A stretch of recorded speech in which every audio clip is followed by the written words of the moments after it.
Hey everyone, Couch Investor back to another video for today. So let's talk about another company that will have a stock split next week. So we had Amazon, we had Shopify, both of those videos in the top right corner. And now we have Google, or more specifically, Alphabet. Now there's also potentially Tesla that's going to have another stock split as well later this year. But like I said in the past videos, a stock split is basically this. The stock price gets cheaper, easier to buy, let's say, for retail investors, but the company's valuation does not change. Let's say Google is valued at around $1 trillion right now, stock split 20-1, which means you get 19 additional shares.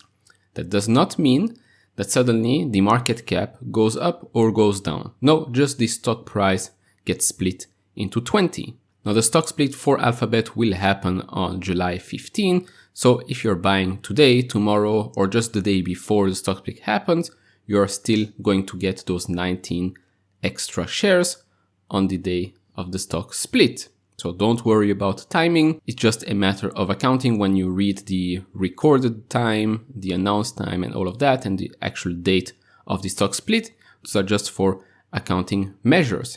Now, when is the best time to buy shares when a stock split? Now, usually history tells us that right before, a week or two before, the stock usually goes up. We've seen that with Nvidia, we've seen that with Apple, with Tesla in the past, Amazon and Shopify as well. So the stock rises a little bit because of anticipation of that split.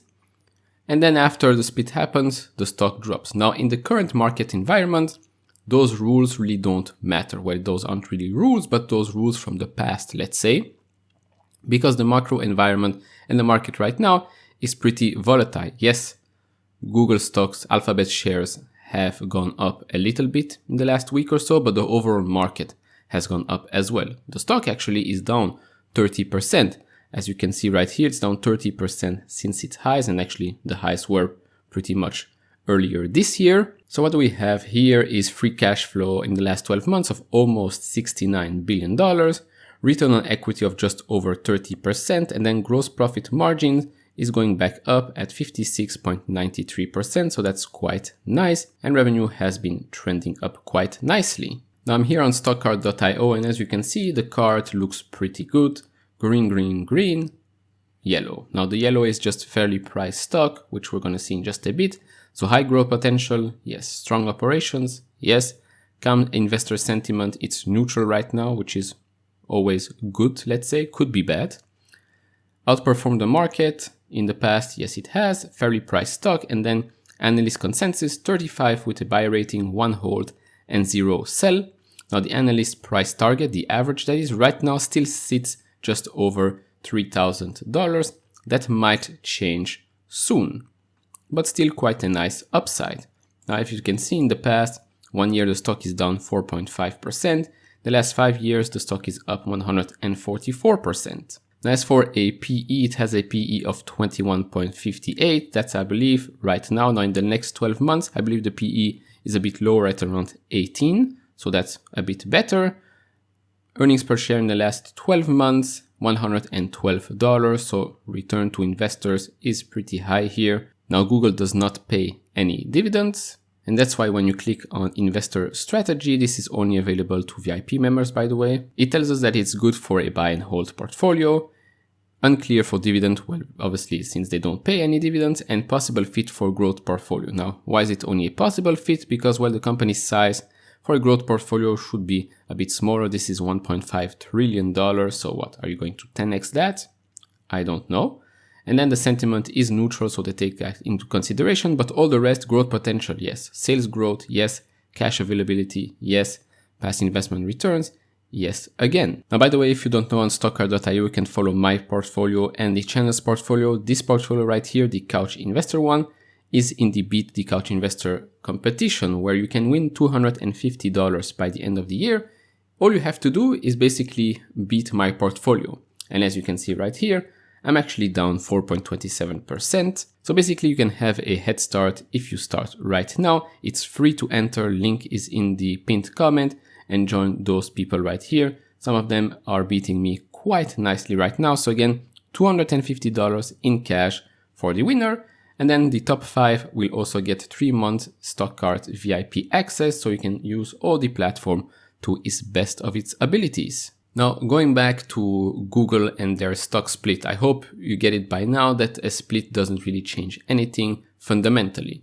Yes, sometimes it's great to trade, it's also good for options, but that's about it. Now, for Google, if you want to invest in Google right now as a retail investor, obviously if the stock is now just at $100, $110, it's much cheaper than when you have to pay up $2,000, maybe sometimes when in the past $3,000 for just one share. The same happened with Amazon.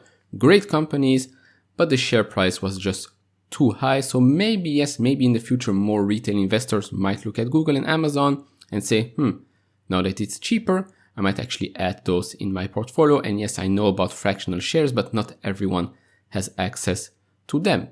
Oh, and actually before I continue, if you want to support this channel, check out the link down in the description and in the pinned comment to get the top 10 best stocks to buy now, or go to fool.com/couchinvestor. Also do check out all the other links in the pinned comment.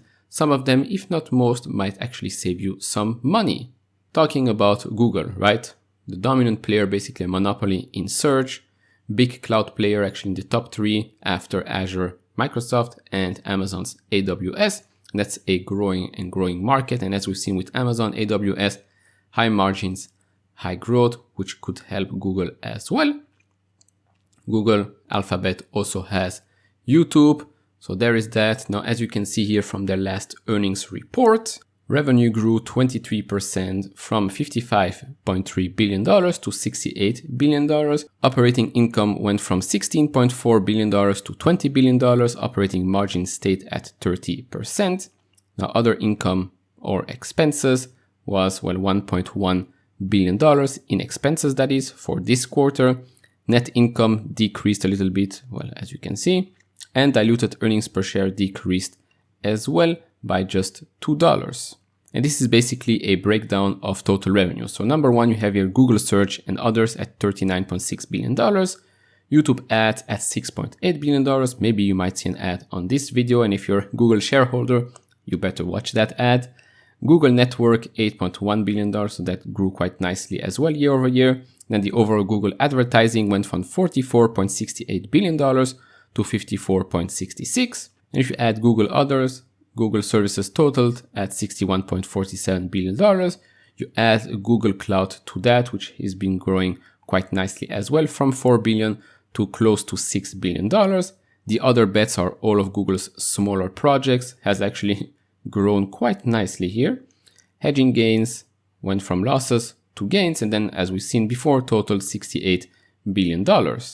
Now, one thing I want to show you here is the number of employees. We've seen the hiring freeze all over the industry right now. And as you can see, from last year to this year, they hired more than, 24,000 people. And now one last thing here is the operating results. So operating income, in the parentheses, that's loss. So for Google services, operating income grew quite nicely. Google Cloud, still losing money. Other bets losing money as well. Then corporate cost, unallocated, is losing as well. So total income from operation grew year over year from $16.4 billion to $20 billion. But Google Cloud right now is still losing money. Oh, and now really the last thing, they actually authorized the repurchasing of an additional $70 billion worth of shares. So there you have it. That's a quick summary of everything you needed to know before the stock split, if you're planning on buying before or after. Now you know the numbers. Obviously, earnings season is about to start at the end of the month.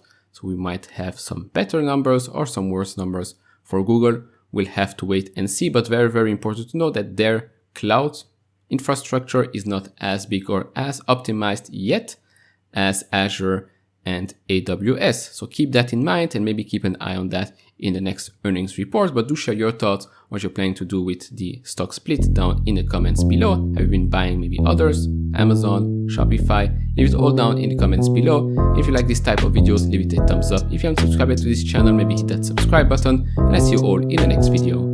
Bye bye.